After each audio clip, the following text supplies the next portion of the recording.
I believe the Supreme Court will agree with the President's executive actions are within his legal authority. Within his legal authority.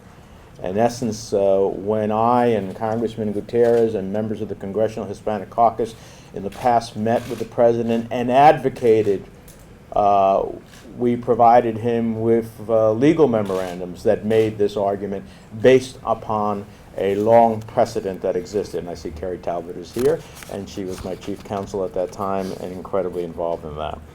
They represent the very best of American values and fundamental respect for family unity. We hope the court will reverse the ruling of the Fifth Circuit Court of Appeals and vacate the preliminary injunction to allow DAPA and expanded DACA to move forward. This is a pivotal legal battle over what amounts to the basic humanity of American immigration policy.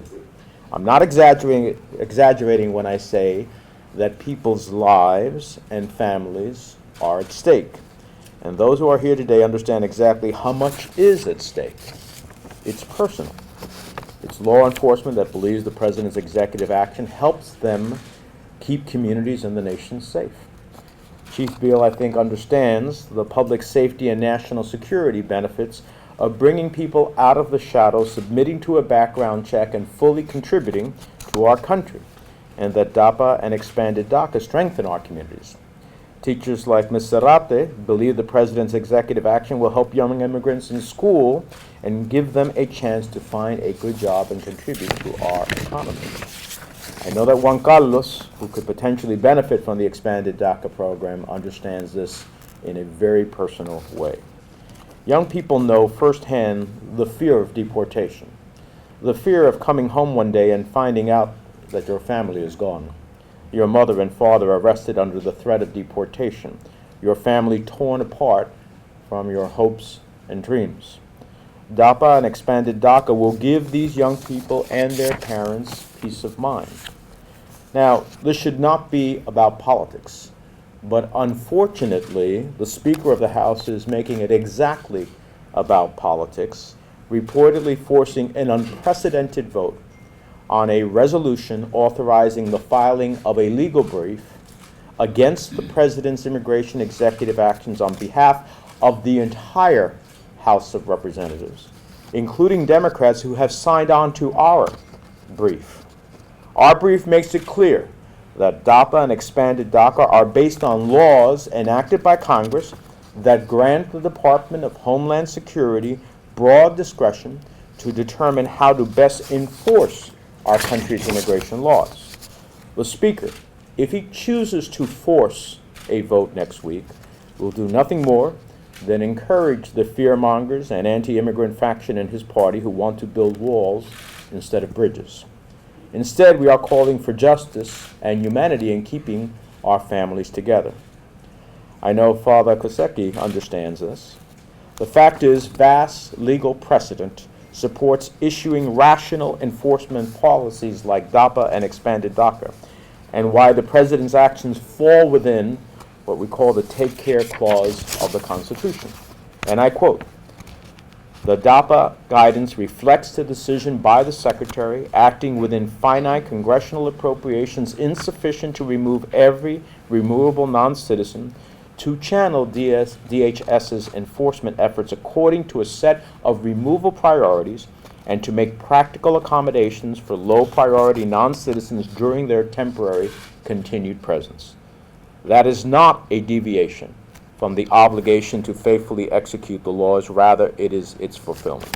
We know that in the long term, the only way to fix our broken immigration system is for Congress to do that which I had worked with others, to pass comprehensive immigration reform. But it's also clear that the President has legal authority to set enforcement priorities, as presidents of both parties have done for the better part of 60 years. Every president since Eisenhower has used his executive authority to make our immigration system better.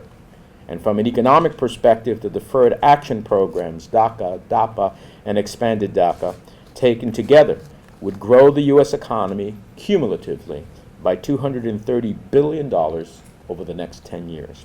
The business community understands these programs are good for business. The bottom line is clear. Beyond the fact that the executive actions are within the president's legal authority, they represent the cornerstone of fundamental American belief, one that conservatives usually applaud, and that is a belief in the value of family and keeping families together, mothers, fathers, and children together. I was always of the belief, as I listened to my colleague when I was in the House of Representatives or in the last 10 years in the Senate, that it was one of the social commandments of the right. They need to listen to that very view in this case. The reality is this: many parents who would have been protected from deportation under the DAPA program have U.S. citizen children and have been part of our community for years. We should embrace their contributions to our economy and our society, not tear their families apart. Allowing DAPA and expanded DACA to move forward creates a mechanism and an incentive for almost 5 million law-abiding immigrants in our community to finally be allowed to come forward, to submit to a background check, and to fully contribute to our country. Today, more than ever, at a time when the ugly side of politics has made our communities the target of fear-mongering attacks, we stand here united. Community leaders, educators, law enforcement, community activists, religious leaders, and individuals from all walks of life to say our fight to bring our brothers and sisters out of the shadow is not over. And come April 18th, when all eyes turn to the Supreme Court, we are confident that they will see through the hate and the political theater, decide on the law, which is on the side of the president's actions, and justice will ultimately prevail, and it will be clear that our nation lives by its values and builds bridges instead of erecting walls.